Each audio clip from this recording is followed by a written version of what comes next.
Agri SA has warned that South Africa is lurching from a power crisis to a food crisis. Of course, this linked to the ongoing rolling blackouts. We speak now to Agri SA's CEO, Christo van der Rheede. Mr. van der Rheede, thank you for being with us. Firstly, let's set the context here. Food inflation is high. I think 14% was the last print.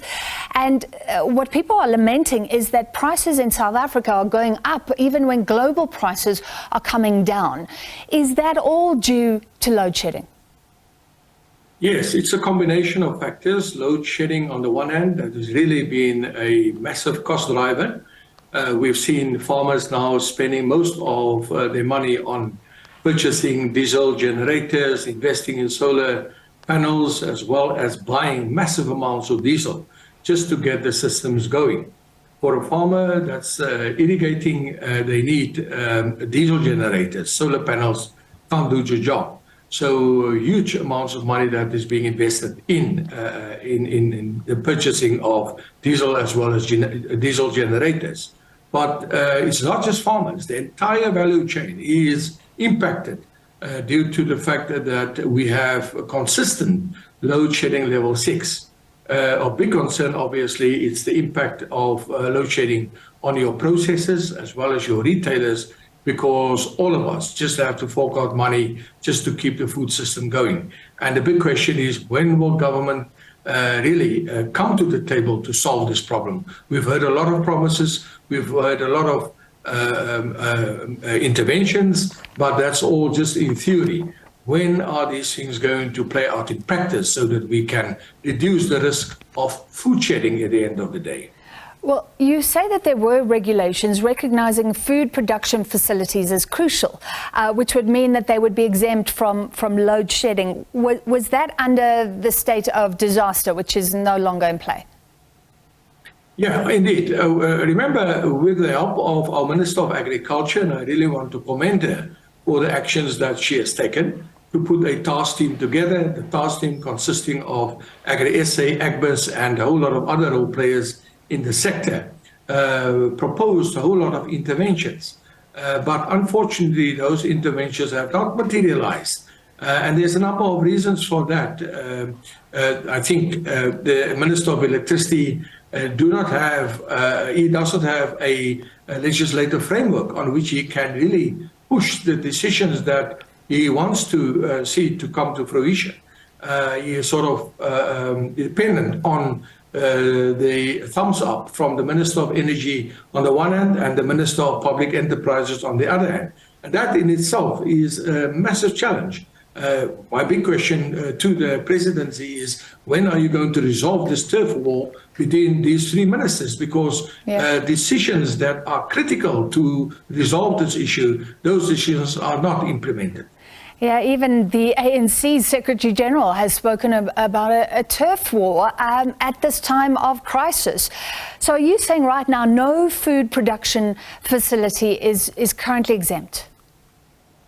Here and there, due to the interventions by Mr. Jan Oberholzer at Eskom and with the intervention of some of the provincial Eskom institutions, we could assist with here and there,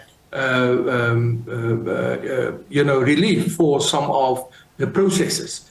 But you must remember that South Africa is producing food. We are relatively food secure, and that I want to emphasize. We've got a very good summer grain harvest in the region of 15 million tons of grains, also in the region of 2 million tons of soya. So we are relatively food secure, and our meat producers, our vegetable producers, all of them are coming to the table. But there are cost drivers that are impacting on their financial sustainability. We haven't seen food prices really going up, and it has been stagnating. Even our exports to overseas markets, the prices have been stagnated. And but on South African soil, we are confronted by a dollar-rand exchange rate that has really made our imports more expensive. For example, fertilizer prices, packaging prices, as well as shipping prices have gone all up.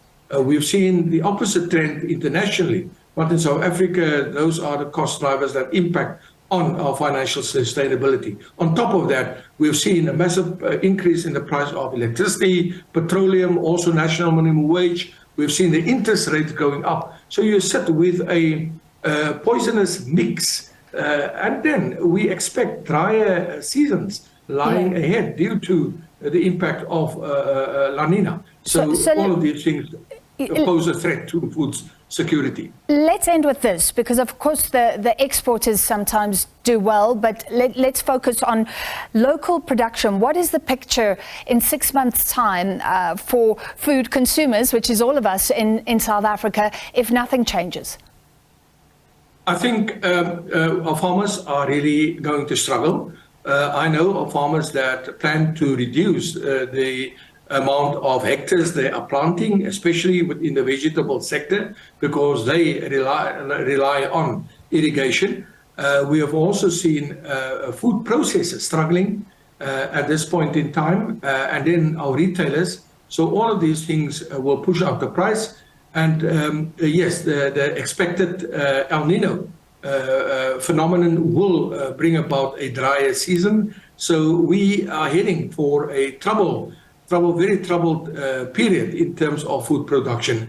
And we just want government to really now come to the table and solve the issue of load shedding once and for all, and deliver basic services such as fixing the roads, ensuring that our harbors are operating effectively, that our rail system operate effectively. We are really fed up with all the excuses because we put our nation at risk, and that is something that we cannot tolerate. All right, sounding the alarm bells, Agri SA CEO Christo van der Rheede.